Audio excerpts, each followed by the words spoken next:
السلام علیکم ورحمۃ اللہ.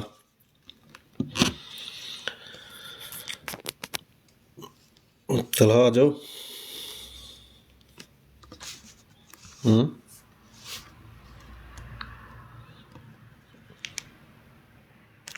یہ میلہ دیکھنے جانا ہے.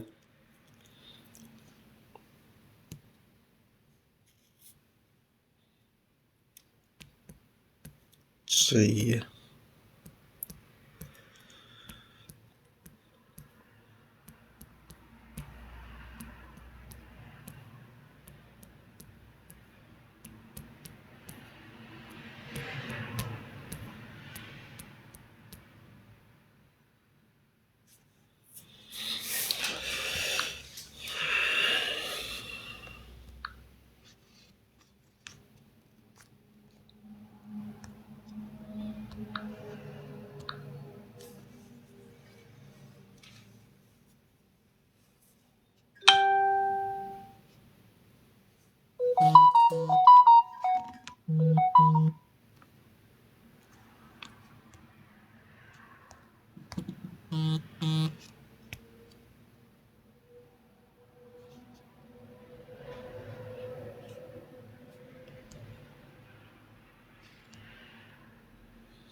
ڈاکٹر صاحب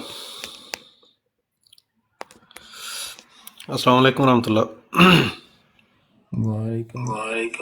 وعلیکم السلام ورحمۃ اللہ وبرکاتہ. ہاں جی ڈاکٹر صاحب کیا حال چال ہے؟ الحمدللہ. دوسری آئی ڈی چل رہی ہے آپ کی؟ ਆਹੋ ਉਧਰ ਉਹ ਰੌਲਾ ਪਿਆ ਹੋਇਆ, ਮੈਂ ਕਿਹਾ ਚਲੋ ਫਿਰ ਚੱਲਣ ਦਿਓ ਕਸਮਾਂ ਨੂੰ ਖਾਣ. ਉੱਥੇ ਕੋਈ ਨਹੀਂ ਮਾਮਾ ਜੀ ਸਭ ਤਸ਼ਰੀਫ ਲੈ ਆਏ ਨੇ, ਮੈਂ ਕਿਹਾ ਚਲੋ ਫਿਰ ਚੱਲਣ ਦਿਓ, ਰੌਲਾ ਹੀ ਪਾ ਲਈਏ. ਨਹੀਂ ਅਸਲ ਦੇ ਵਿੱਚ ਉਹ ਡਾਕਟਰ ਸੀਕਰ ਸਾਹਿਬ ਨੇ ਉਹਨਾਂ ਲਾਈਵ ਲਾਈ ਸੀ ਸਵੇਰ ਕੱਲਾ ਲੱਗਾ ਸੀ ਭੌਂਕਣ. ਆਮ ਸੌਰੀ ਯਾਰ, ਇਟਸ ਅ ਬੈਡ ਵਰਡ,